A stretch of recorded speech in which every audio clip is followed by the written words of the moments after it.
Hello everyone, and welcome to part 2 of my review of the cards from the One Night in Karazahn adventure.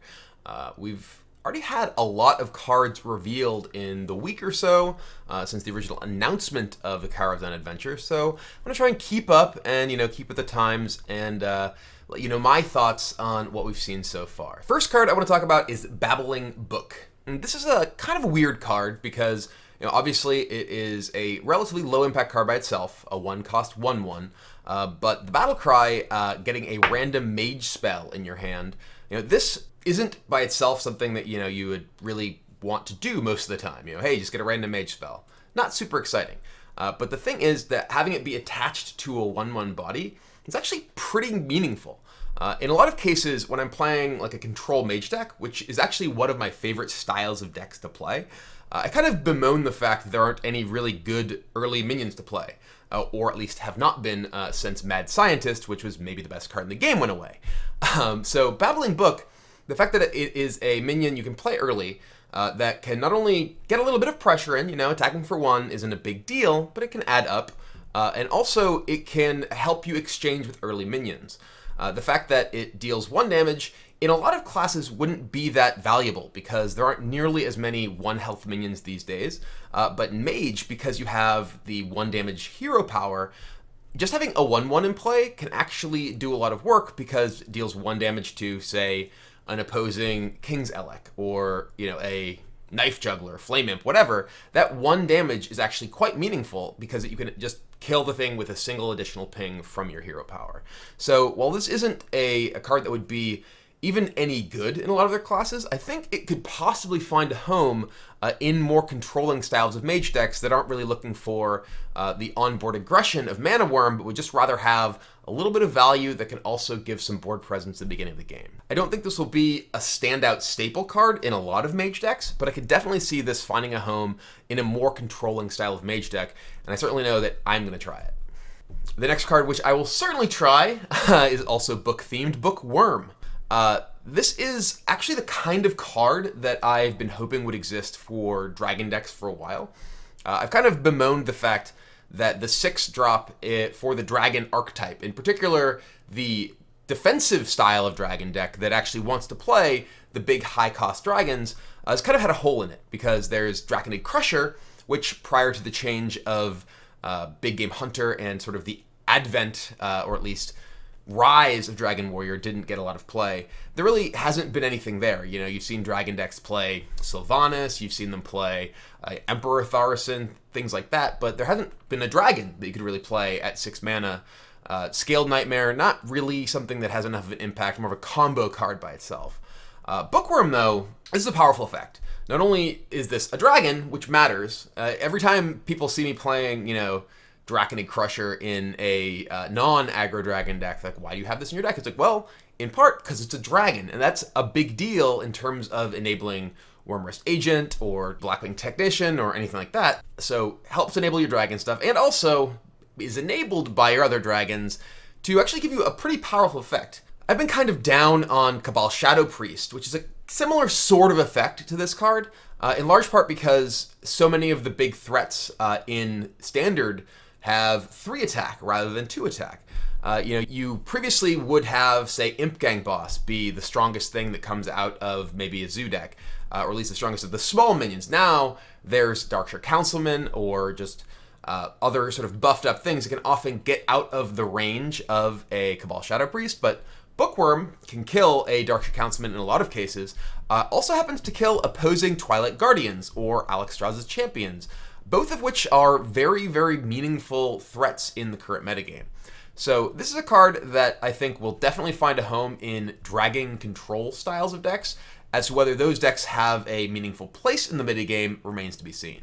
So Karazahn, which is what happens when a Silverhand Knight just drops his sword and that sword becomes a 1/1 and he becomes a 3/3 because it has a sword, or when the force of nature, loses a little bit of its egalitarianism, and now there's one in charge, and the middle one, the little one.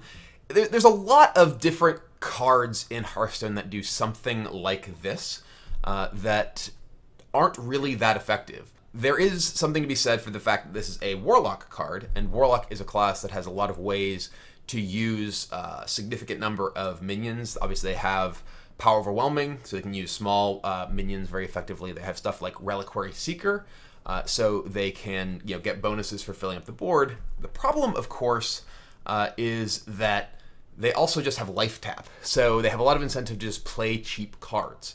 So my initial inclination is that this isn't a particularly exciting card. While this is a card that generates a significant amount of threat on the board for a single card, it's also in a faction that has lots of incentives to play the most efficient things possible. And you compare this to, say, Forbidden Ritual. And Forbidden Ritual has a lot more flexibility to this. Forbidden Ritual for 5 mana obviously generates less total stats on the board, but also generates more bodies, and that's the sort of thing that in a lot of cases matters, alongside Darkshire Councilman, as well as just the flexibility that you have to potentially play it for 2 or 3 or 6 or 7. So my guess is that this is not a card that's likely to find a home in competitive play. All right, Protect the King. Now, this is a card that I'd be really, really happy to bolster after playing against an opponent who builds a big board. The problem is that, that's 2 cards that are pretty weak on their own. They do combine to do something very powerful, but also require your opponent to have done something like make a bunch of minions on their board. In order to get value out of this compared to just a 3-drop, like, say, an Iron for a Grizzly, just in terms of raw stats, your opponent already has to have 3 minions in play, and then you're not really getting paid off until they have 4 or 5, or you have something like Bolster to combine them with. It's also a warrior card, and right now one of the best warrior cards is Ravaging Ghoul. So obviously an effect that is very bad with Ravaging Ghoul is not going to generally go into the same deck as one of the best warrior cards, so it's competing for space with one of the things that's particularly great about playing warrior right now. Obviously, if you're playing against decks that are flooding the board, this is going to be super strong because you have the ability to just generate a ton of bodies and ultimately a lot of stats for a very low cost. But if you are playing against those decks in terms of the way that most warrior decks are going to be structured, you'd probably rather Brawl them or Whirlwind them or Revenge them or Ravaging Ghoul them.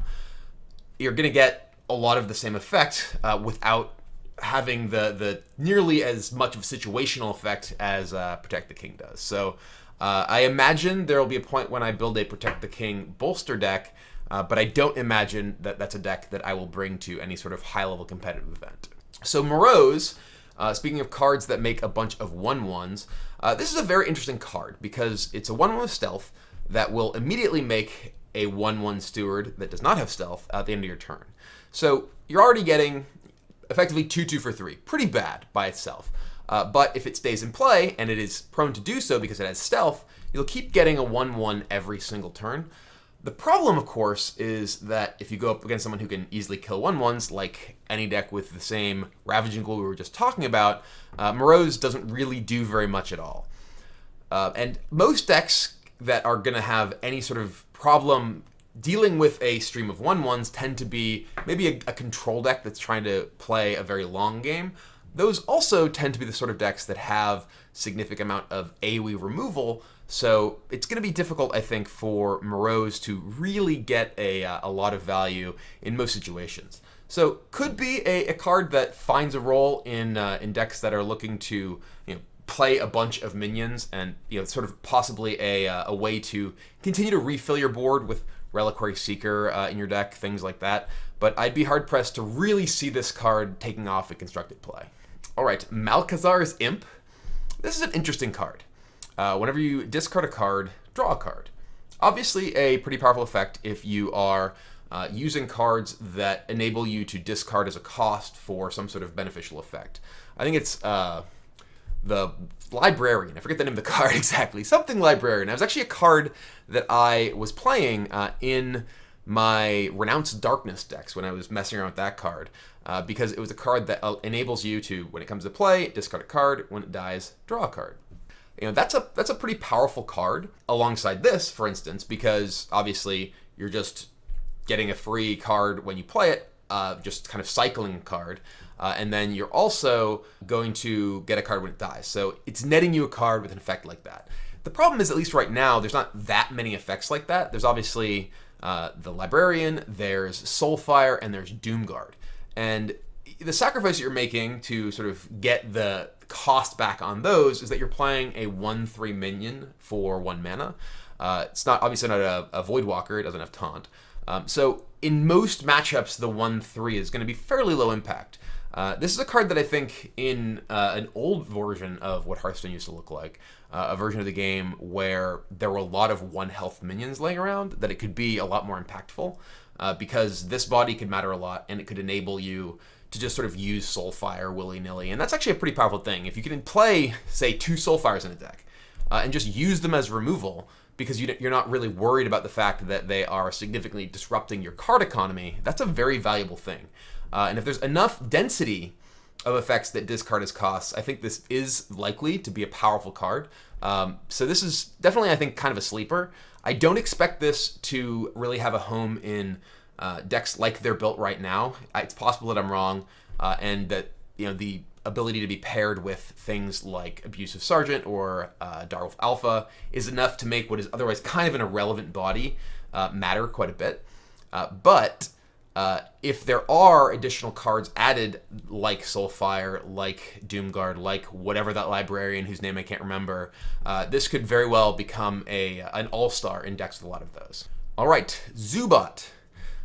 This is kind of a cool card. It's a little weird to me because a lot of what we've generally seen in terms of like tribal cards that care about the types that minions have, has tended to be, play more of this.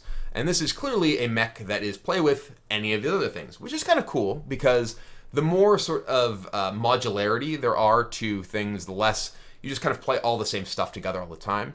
One of the things that wasn't that cool about mechs, for instance, was that generally speaking, mech decks were the same thing with whatever their faction's mech-specific card was thrown in. So, you were like, yeah, I have Mech Warper, I have, Clockwork Gnome, I have Cogmaster, I have Shredder, I have whatever. So they were just kind of parasitic in the sense that they just sort of, everything just kind of built on itself. It was at the expense of the other cards that they existed because you couldn't really play them with other cards.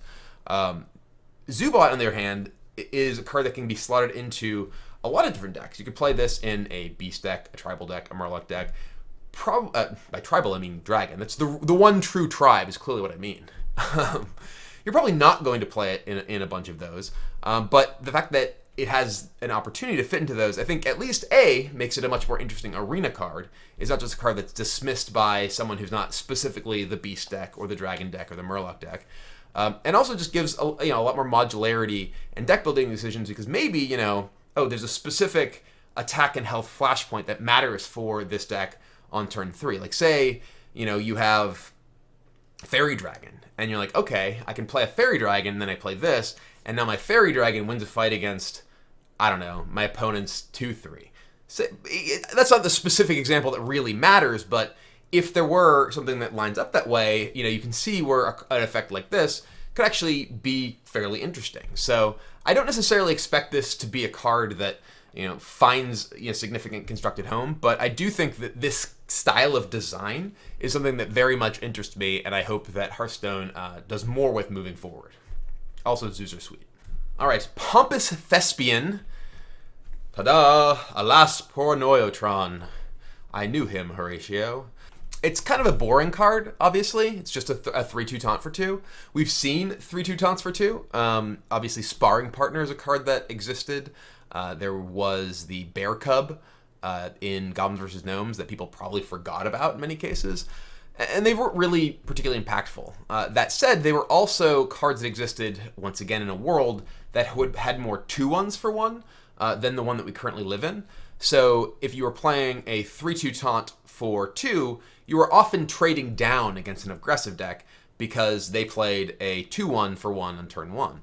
That's much less likely now because the only 2/1 for 1 that sees a lot of play is Abusive Sergeant, which often isn't necessarily even a play on turn 1 in a lot of decks. I guess there's Fiery Bat too, but that's deck-specific, class-specific. So this is a card that, while we may have seen it previously, I think contextually is possibly more relevant than it was before, simply because of the shift of the metagame away from Worgen Infiltrators and Leper Gnomes, so that there are aggressive decks where cards like Tunnel Trog is the, your aggressive 1-drop. And it's like, okay, well, I play a 3/2 taunt. And the Tunnel Trog doesn't, it can trade up into it, but it requires a little bit of help. And you are more often starting off in some aggressive decks just on 2-drops, where having your 3/2 taunt still matters because they can't just attack your face, but they don't have a 1-drop that is as likely to be able to attack up and kill your 3/2. Like I said, I don't think this is going to be a card that's going to be a big deal, but I do think that it's important to reevaluate the possible implications of even a very basic combination of numbers and ability that you may have seen before and may have dismissed because it wasn't good before, but the world's a little bit different now, so you need to approach it differently. So, Pompous Thespian, probably not good, but maybe because there aren't as many 2-1s for one. All right, last and certainly not least is Prince Malchezaar. Now, this is a card that has gotten a lot of different reactions across the internet. It's a card that some people look at and go, oh my god, this is incredibly overpowered, and some people look at and say, oh my god, why would you ever play this? And I think it's awesome that that Blizzard was able to make a card that has that disparate of reactions initially from its audience. And my take on this card is that it's awesome that it exists, and I'm probably never going to play it. I think that this is a card that is great for newer players who don't really have a big collection, and they think, oh my god, I put this in my deck and I can get Tyrion, and that's awesome. And there are definitely a category of player who just kind of wants to see whatever wacky kind of things can happen during a game. And don't get me wrong, it's possible I put it into my deck for exactly that reason, but it's not a card that I think is generally going to be correct to put into a competitive deck.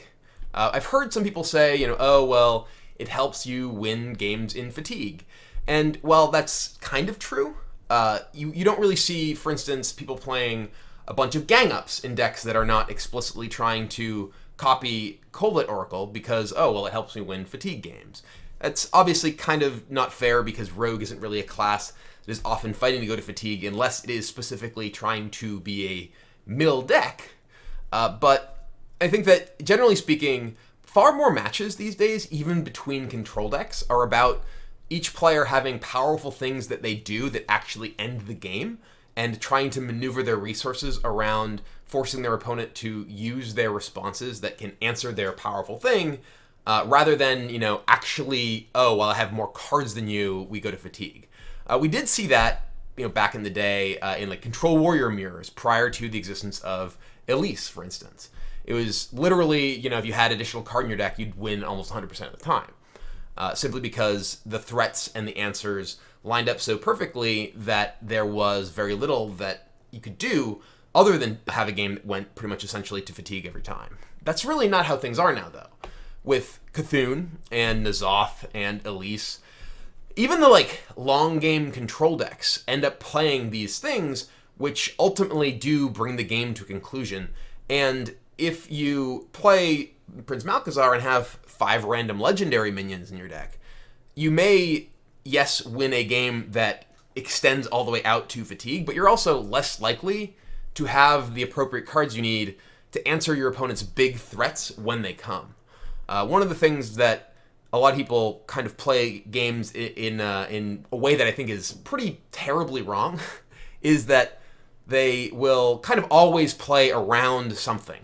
And in many cases, it's very important to recognize that your best chance to win a game is to ensure, to force your opponent to have it. That if you say, okay, well, if he has Brawl, he can win this game, but if he doesn't have Brawl right now, I'm going to win. It's not always the correct way to approach games, and in Control versus Control, it frequently is not, because you can often, pinpoint the key threats that each player has and just absorb the appropriate removal for them, try and set up for big things. But in an aggressive matchup versus a control deck, in many cases, you have to just put your opponent on, the clock and say, okay, well, if you don't have Brawl this turn or next turn, you lose. Well, if you're playing Prince Malchezaar in your control deck, you are significantly impacting your chances of having the appropriate answer by the stage of the game when you need it. You are diluting your chances of drawing Brawl or Fiery War Axe or whatever else, and only marginally potentially increasing the chances that you win games against other control decks because you go to fatigue in those games, and the fact you have more cards lets you win, instead of the fact that they have big, powerful end game condition like Cthulhu, N'Zoth, Elise, that they get to, and they win the game. It's also important to note that these legendaries that are out of your deck could be terrible. How many times have you gotten Elise and you hit Loremaster Cho and Nat Pagal and whatever else? That can very easily happen with Prince Malchezaar, except it's not just when you get to Elise that this happens, it's turn 4. You draw Nat Pagal instead of Brawl. Well, you're probably not going to play Nat Pagal, and you're going to lose. So, I think that it's awesome that Prince Malchezaar exists, and I think that it's definitely a card that a lot of people will have fun with. I don't think it's a card that's going to show up in a lot of competitive decks. Anyway, in conclusion, I think there's a lot of really interesting cards we've seen so far from the Karazhan adventure, and a lot of them that I'm definitely looking forward to playing with, but I'm certainly looking forward to seeing more that's coming up in the next couple weeks. So thanks for watching, and I'll see you next time.